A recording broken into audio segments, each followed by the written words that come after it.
Good morning, investors. It is Wednesday, September 18th. It is Fed Day. The Fed will be coming out today talking at 2 o'clock about potentially cutting rates and how much they're going to cut, 25, 50, 75, who knows? There's all kinds of, there's even 1% rate cuts some people are pricing in or expecting. We'll see how that goes. Overall, the market trying to figure out what it's doing. Really just kind of volatile day yesterday. We saw a big rally yesterday and it sold back down. In the grand scheme of things, the markets are kind of struggling up at resistance areas like the SP 500. The QQQ, when we take a look at that, does have a series of lower highs, just kind of struggling a bit there. If we look at the overall equal weighted SP 500, the small caps and the micro caps, so the majority of stocks, we can, once this loads here, we'll see how that is playing out. They have had a very, very strong pop and rally. Not the most bullish type of candle where you have an upper wick and then it gets kind of slammed back down, kind of pokes through resistance, gets sold into. Again, the overall market, the SP 500 and the overall market of small caps and micro caps are kind of flirting at resistance with a little bit of a topping candle. So we'll see how that goes. Obviously, we have the rate decision today that's going to play a big role. Of course, every couple of weeks there's always a big piece of data coming out.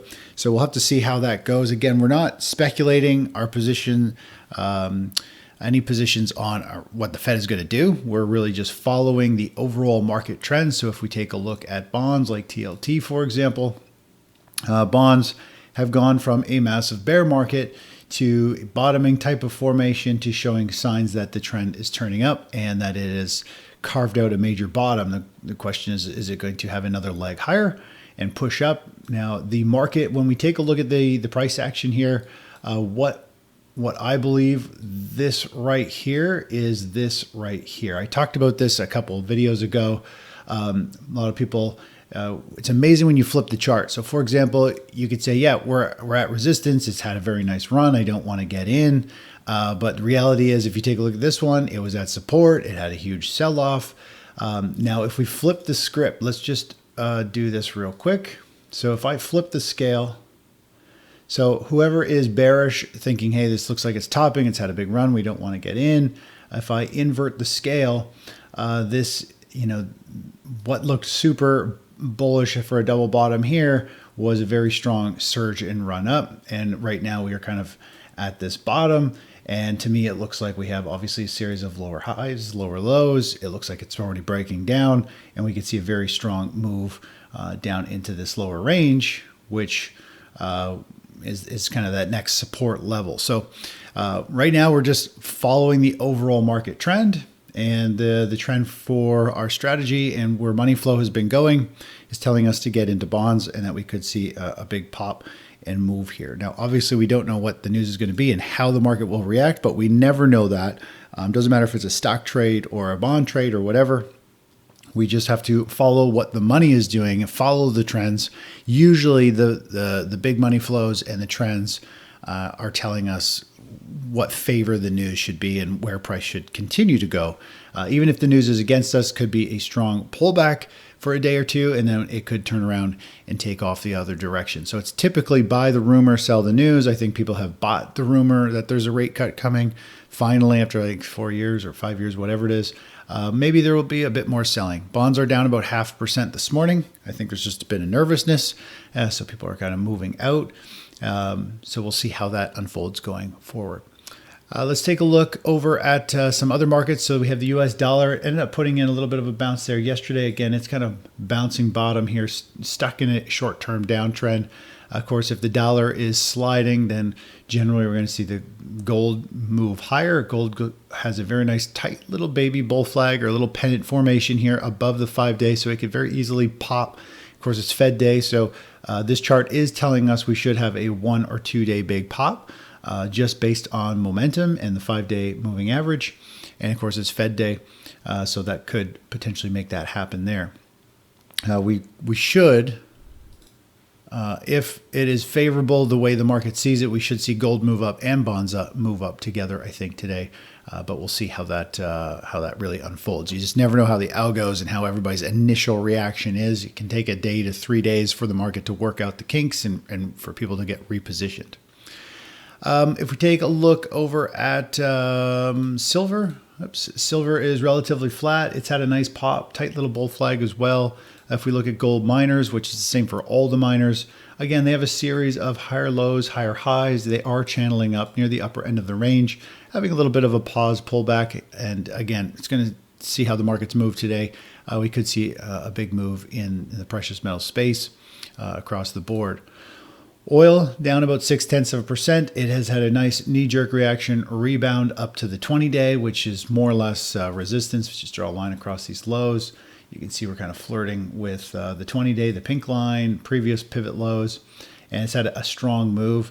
And the fact that it had a strong move, not that I take much of this into account, but it's in a downtrend, and the move up is happening on lighter volume, so there's fewer buyers wanting to pay higher pricing, so it's kind of running out of steam.